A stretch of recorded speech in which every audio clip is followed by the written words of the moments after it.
We begin. The President Muhammadu Buhari on Saturday condemned the extreme violence and killings of scores of people in Benue State within 1 week. The President, in a statement by one of his spokesperson, Gabashehu, condemned the use of terrorism as a tool in intercommunal conflict, directing that the attackers must be found and dealt with swiftly under the law. He directed the Department of State Services, the Nigerian Police Force, and military commanders to enhance surveillance on every front and to immediately review the security management in the affected areas. The President also conveyed his grief and sympathy to the families of those who lost their lives due to the attacks on Wednesday. No fewer than 46, including a 33-year-old son of Otukpo local government area chairman Bako Eje, were killed by suspected herdsmen who invaded Umogidi village of Etampa Adoka district in local government in Benue State. The killing comes barely 24 hours after the same village suffered an attack by suspected herdsmen with 3 persons killed. Internal displaced person camps at Agan in the Makodi local government area of Benue were also attacked on Friday with many killed. Well, I've got 2 gentlemen joining me to discuss this topic. I've got one in the studio, Justice Ojeno, a lawyer, and also via Zoom is Olayinka Daniels, a lawyer and a political analyst. Good evening, gentlemen. Good evening to you. All right, let me begin with you, Olayinka. Are you there? Good evening. Okay, let me come to you, Mr. Justice. Nigerians are wondering when all this, for how long will killing attack continue? What do you make of this situation? Okay, before I delve, I must also commiserate with people who have actually lost their one particularly, and the people of Benue state at large. For me, just like every Nigerian, I think it's one too many. And at some point, we should not lose our humanity and just reduce it to numbers. Oh, it's 3 today, it's 80 tomorrow. It is this thing. Every life that is lost is very, very precious, and it's so painful. As for the outrage that the president is expressing, it's 1 month less 8 years now. There has been expressing such outrages and has been giving similar directives. It's almost now so archaic, archaic that we can actually, for me personally, every time I hear him say such statements, I usually liken it to the Republicans in America when after a mass shooting, every Republican will come and say that our hearts and prayers are with the people who have lost their loved ones, instead of actually doing something about guns. I feel that the president had too many bites at this apple. He has all the machinery to be able to give us the security in the whole country at large, and Benue in particular. But to a large extent, he's missing the opportunity, and it's my prayer that whoever is taking the reins of power now should do a whole lot better, because as it is, we need a serious emergency in that sector of our country. All right, I heard Olayinka has joined us now. Good evening and welcome to the show. Yeah, good evening. Thank you for having me. All right, let me have your take on this. President Buhari, while reacting, said the attackers must be found and dealt with. Do you think this statement will be backed with action, as some people have a lot of doubts? Well, I'm not going to fault anyone that has any doubt as regards statement being made by the president, because over time, president makes statements and we really don't see the impact, and that has not built any trust among the people, being led, because year in, year out, I mean, we've been on this for a while, and each time there's there's a directive, each time there's an order, we see nothing or less, of an impact, as in changing this. But having said that, it would be very unfair to say nothing has been achieved looking at the time, even to, recently we surely know that we've not really had a lot of these herdsmen, these killings here and there. And I mean, we know that for a while, it went down. It means that the military are really working, and you can't fault the security agencies. They have really tried, and they have really, they are not relent. The effort has been felt, and they've been working hard. So what the commander-in-chief will do is to encourage them. And perhaps that is what he's doing by encouraging them and telling them we can't afford to continue this way.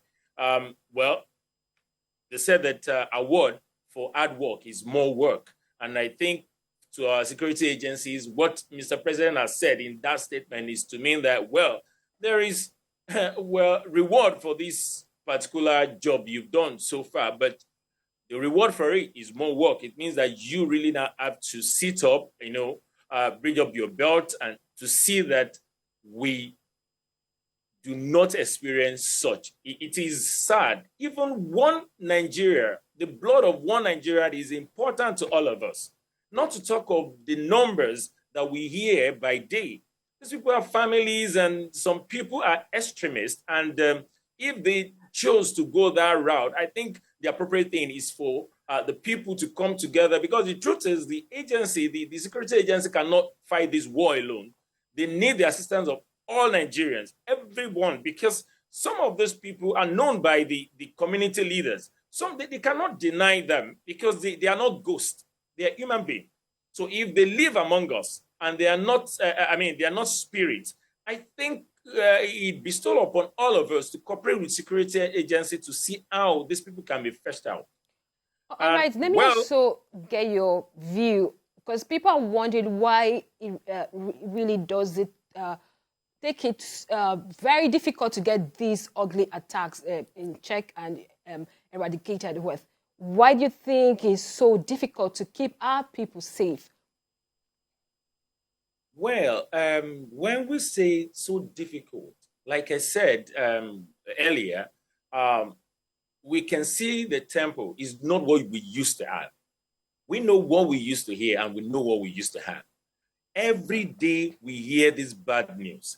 In fact, what we hear is actually what is being pushed out there.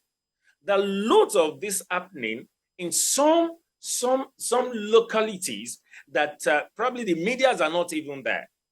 And by day, so people are going through, hell in some part of the countries. So, but we will not say that, because if you look at it recently, it has not been as bad as it used to be. So yes, safety is key.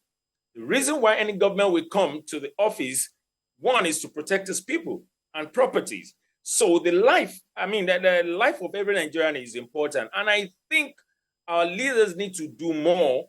Yes, it's not just to talk the talk, it's to walk the talk.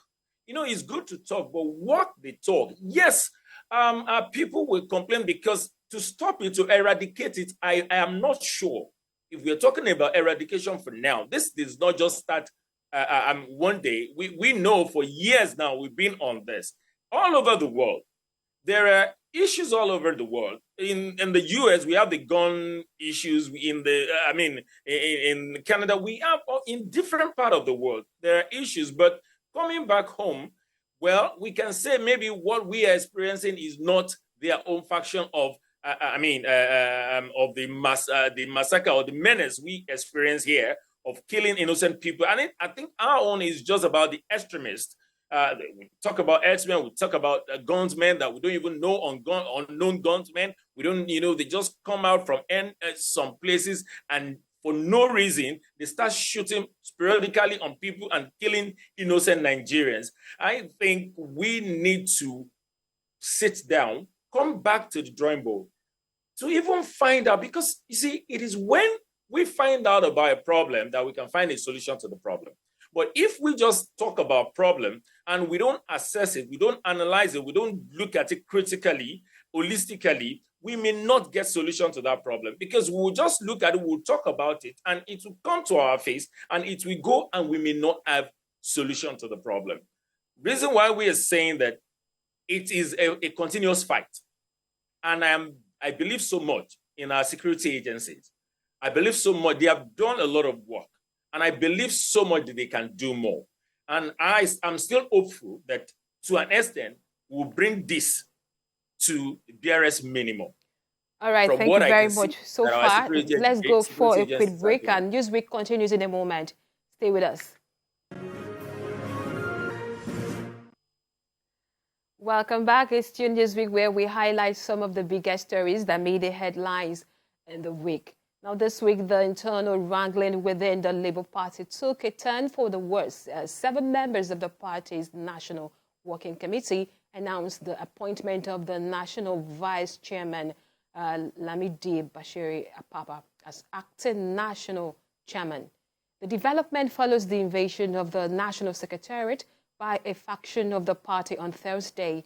A group of party loyalists, aided by regular police men, stormed the party's National Secretariat located at Otako to take control of the structure. In his maiden address, Apapa said his appointment was part of the outcome of an emergency meeting of the NWC, which was sequel to the judgment of the Federal Capital Territory High Court. The court had restrained Julius Saburi from parading himself as the national chairman of the party. I still have with me in the studio Justice Sojeno and lawyer and a public analyst via Zoom, Olainka Daniels. Let me come to you. What do you think is happening within Labour Party? Do you think this is all politics? Okay, I just feel that it's a test. It's a test for how strong the party is and how strong what possibly the party can actually withstand.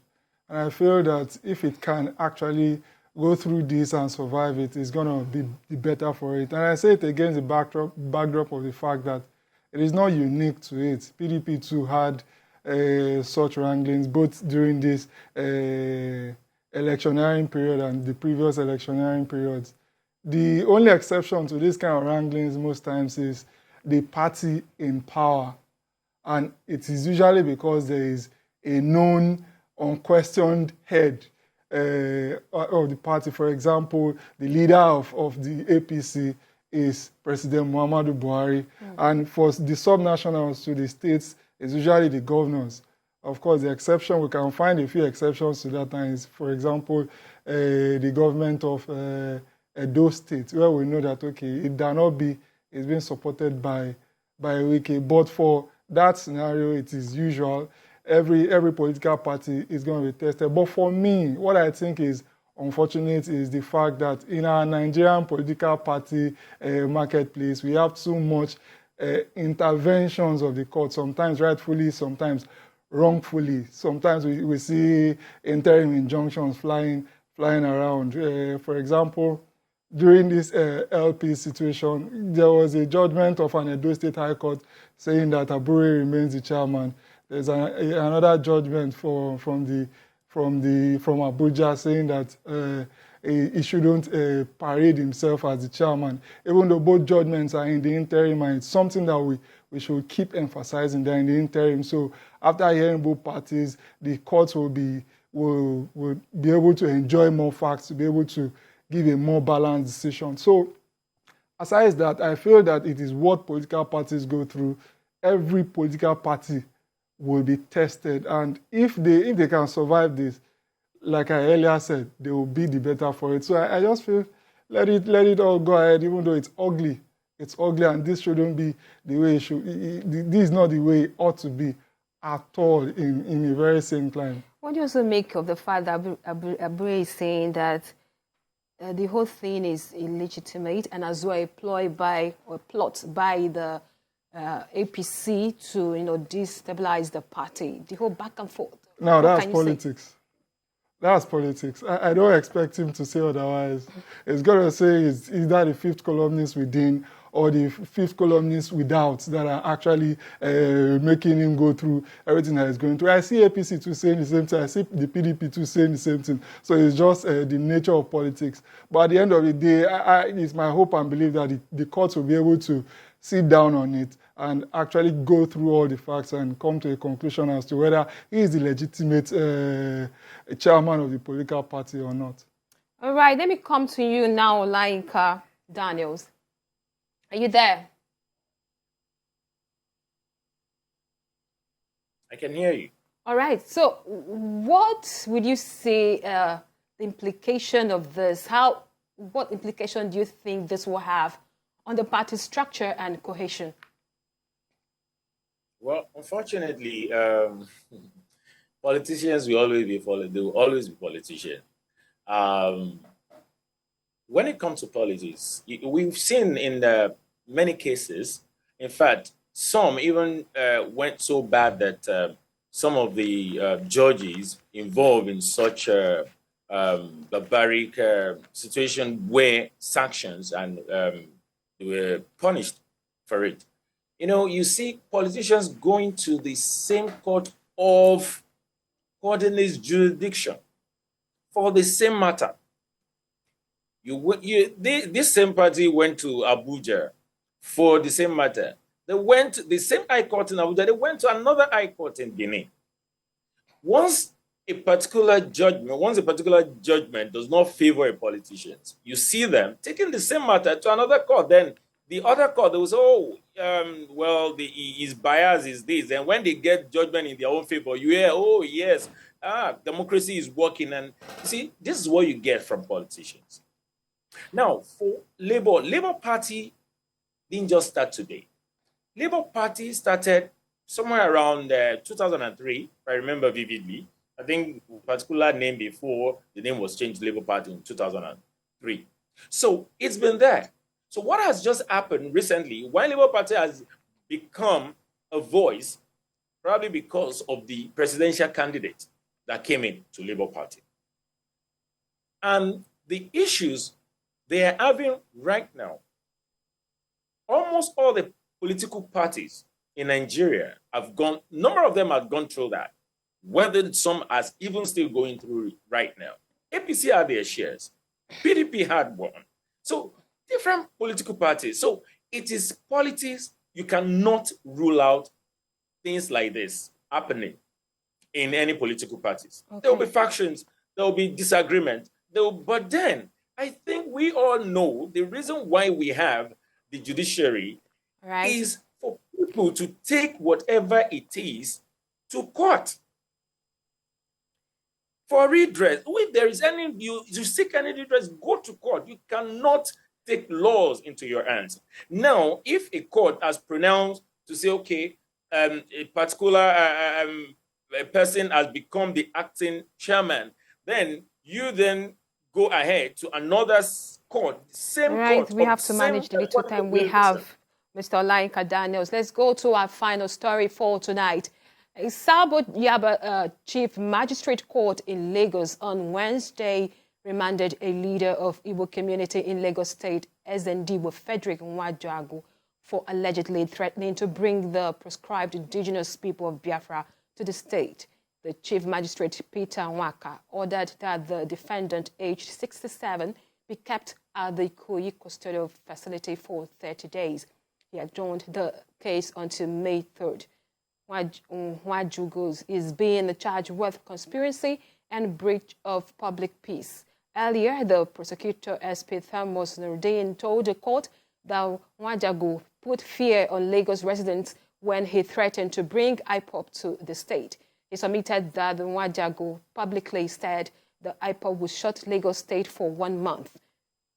I still have Daniel Olainka via Zoom and Justice here with me in the studio. Let me come to you. Mr. Olainka, are you there? So the SND Frederick Nwajagu has been charged with conspiracy and breach of public peace. His bail was denied. Let's have your thought on this. Well, it's clear that his actions contravenes the criminal law of Lagos State.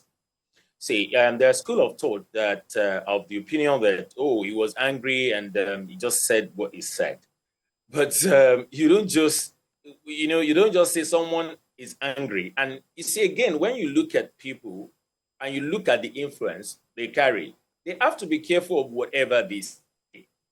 Now, if you now make it, no matter how angry you are, if whether you mean it or not, you now make a statement of bringing IPOB to Lagos. Now, IPOB is not just anybody, it's not just a group. IPOB is a group that have been proscribed by the federal government, by the same law of this land, have been proscribed as in to be seen as terrorist group. So you are saying that you want to bring in terrorist group to Lagos. That calls for alarm. So I think, like I said earlier about court, if court has not intervened to do that and to probably remind him and keep him somewhere for now, who knows what may happen within that time that he was saying that? Who knows whether, his threats may be real? Who knows what may happen? I think, it is for him to then go and convince the court to say, no, I did not mean that. This is what I was saying. This is my intention. It is not what has been, but if it can't prove that, and the law is clear about that, so if you convert it for disturbing public peace and creating chaos, why do you think he was denied bail in this offense? Like, are you saying that the offense is not bailable? No, it is bailable, but I wasn't in court, and I do not know what the charges are. And I do not know, sorry, we know what the charges are clear. And like I said, is a bailable offense. But then, if the prosecutor had been able to convince the court to say, look, this man, we do not think he should be, given bail because such magnanimity of this offense is not something you can just treat trivially. So the court also needs to put up his own cap of reasoning. And the court needs also to put up his own cap of saving the people. So the best thing for the court, I think I will align with the decision of the court by keeping him somewhere. It's not as if he's unbailable, because by the time they come back to court on the 3rd of May, court may still, at that time, probably they would have looked at some, evidences before the court or some facts before the court and may be granted bail. But as it is, when it's hot, I think it is better for us to, turn it down. If you look at the case of the issue of currency crunches, when when it was really tough, when people started going to destroy banks and vandalizing things, court stepped in. Look at what Supreme Court stepped. Thank God that Supreme Court, stepped in and to calm the whole situation. Things like this, you can never know how bad it can go. So the best thing is for the court to come to the reasoning cap and bring things to the way it is now. We're almost out of time, but let me get your final shot on this. Elections are over, but there are a lot of people still aggrieved. They've gone to court. But how do you think we can, move on, return the peace and everything calm back to the country? I think the people that maybe won or lost the election should tone down on the rhetorics, and the electorate too should be further sensitized and told the danger of hitting up the whole polity, because if it all burns down, the roof is coming down on everybody's head, and it won't all go well for anybody. So whoever lost, you should learn to take losses in stride in this neck of the woods. We shouldn't all be sore losers, or anybody that feels that, okay, maybe they lost the election, they have proper channels. The courts are there. That's why Section 6 is there in our Constitution, to guarantee anybody access to the judiciary to be able to seek whatever it is, whether their mandate or the mandate of anybody that they love back. All right, I've been speaking with two gentlemen, Justice General, a lawyer here in the studio with me, also via Zoom online, Kat Daniels, a lawyer and public analyst. Thank you very much, gentlemen, for joining us. It's my pleasure. On the show. Right, thank you as well for being part of the show, and that's the show for today. Remember, you can follow the conversation on our social media platforms at TVC News NG or on our website at tvcnews.tv. I am Jacinta Agochukwu. Until next week, it's goodbye.